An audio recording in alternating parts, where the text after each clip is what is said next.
Hello friends, Jennifer Pearson here, Thistle Gypsy. And I've got the Dark Mansion Tarot out. Sorry if I jiggled the camera. I will try to stop the jiggling. And sorry if it's not going to focus very well. I have not figured out my new tech system to the extent I would like to. So back when I was doing the dark deck interview spreads, I skipped over the Dark Mansion Tarot because to me, I just thought, there's just quite a bit of humor in this deck. I don't care what the title of it is. It just didn't strike me, certainly not as a dark readings only kind of a deck. I think it's an anytime kind of a deck. But then I got it out and I did those dark deck interviews like at the beginning of the summer. And but I don't know, 2 or 3 weeks after I was finished with all of those, I got this deck out just to give it a spin, asked it a question, and it did kind of have a dark undertone to it. So I thought, was I in error in overlooking this deck as a dark deck? Because even a deck that you would use for everyday purposes could have a dark aspect to it. In many ways, that would be kind of the best of all possible cases, because then you've got a deck that works, for dark stuff and for just regular old readings. So it's October now, and I was wanting to get out my Dark Mansion Tarot. This year, at least, I'm not selecting out specific decks to work with because I've been going through decks that I've been trying to decide about. So I've got a deck of the month already that is not related to the season particularly. But I do want to do some seasonal stuff, I just do. And so I thought I would get out the Dark Mansion and run it through the dark deck interview as a way to get in the spirit of the season. So number 1, how are you a dark deck? We're just going to flip on through these. Ooh, the High Priestess. How do you like that? Just right off the bat. So maybe it does like to look at dark things, even though it's can be used for anything. I love some of the touches in these cards. The pomegranates is the base of the candle sconces. You see that? So yeah, that's a pretty powerful card to come up in that position. Number 2, what dis-ease can you help me with? So dis-ease, something I'm uncomfortable with. Oh, the Tower. So perfect for this moment in time. I don't know that this is dark, but I did, well, really, it was kind of midsummer. Had Tower, kind of multiple Tower moments. So again, gotta love it being very direct, very accurate here. All right, so now what is your recommendation for this dis-ease? The 5 of Cups. So I've been doing the right thing, which is just grieving. There's a process you go through. I've been doing, I'm shifting out of that phase now, but oh goodness, like I would say like 2 months of grieving. Apparently I need to close my dogs out here. Go on, Zipper. Come on. Come on. Sorry about that. Kind of reintegrating the dogs into the general part of the house after a period of keeping them largely restricted, and I guess at least with Zippy, who's the noisy one, I can't do it during readings. All right, So it's getting, again, I wouldn't say that it definitely hit a dis-ease. I think the recommendation makes a lot of sense, and has been true, that it has just been helpful to just grieve it out, just grieve it.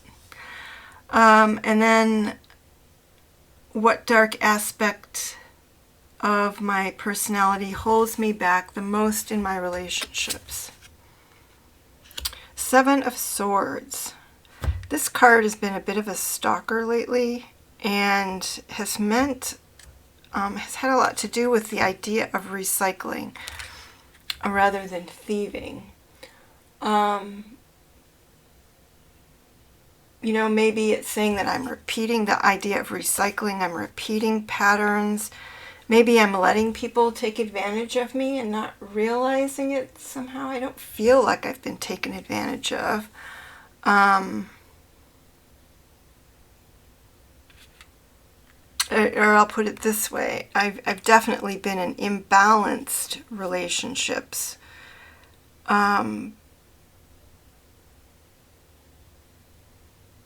But none that I felt were intentionally malicious or where somebody made off with my things in the more literal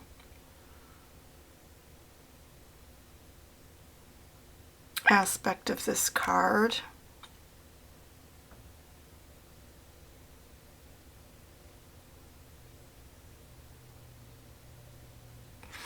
I would have to give that some thought, but it has been a stalker, so I'm not going to say that it's an inaccurate card.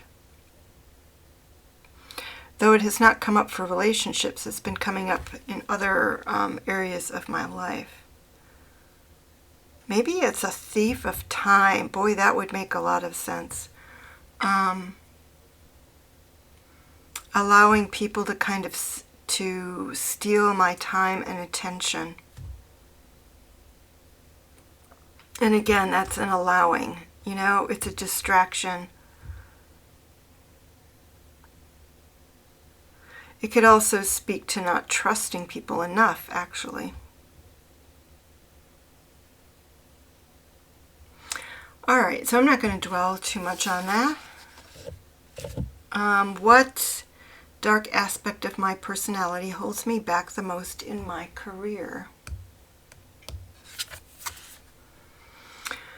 The Hermit. Oh, yes, I am hermity.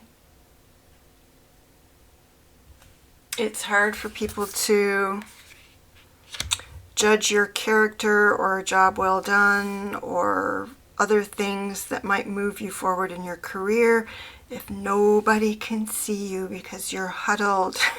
You're huddled in your little hermit world.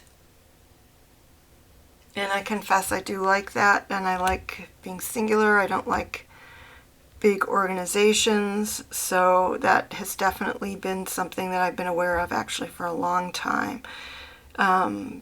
Prevented me from making more money financially, is just not wanting kind of the neither a leader nor a follower be kind of an attitude. Whereas it is the leaders who get paid more, and sometimes the excellent followers, but they're usually excellent followers who are managing others.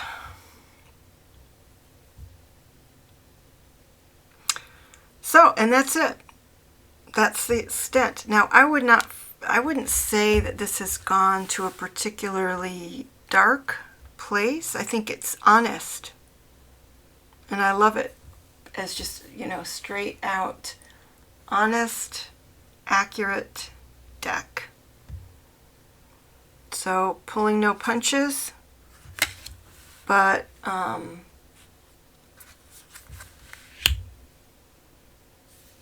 giving me my stalker card, which again I just take as kind of accurate. This was just honest. And this was very interesting. So this could even just mean High Priestess. You know, a lot of people consider tarot reading, you know, this sort of thing, dark. I'm going to ask it one more question here. So, because the other thing that the High Priestess makes me wonder about coming up with how are you a dark deck is if it's saying that it wants to be used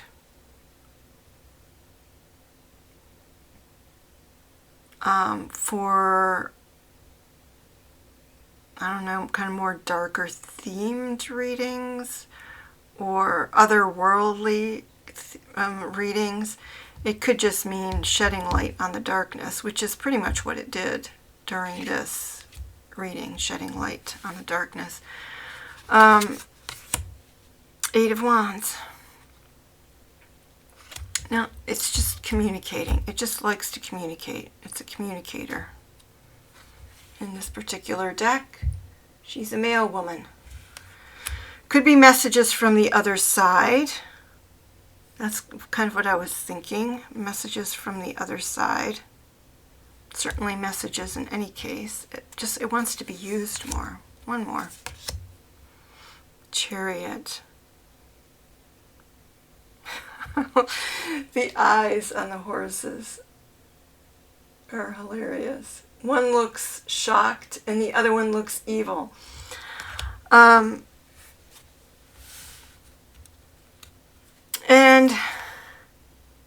I mean, it could be messages about your journey, but it isn't feeling, you know, I'm not getting anything. Yeah, there's all of this happy couples, happy, yeah.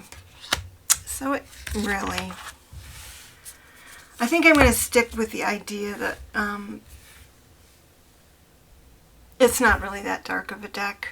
It's very accurate, very honest. And it has that whole mood about it for sure that could lend itself to dark readings, but it also has that humorous aspect, and there are some cards that have been interpreted in a way that leans them toward romance, actually. But what a great deck. And I'm glad October came around and gave me another reason to pull it out. And I need to start using it more, because it's just a great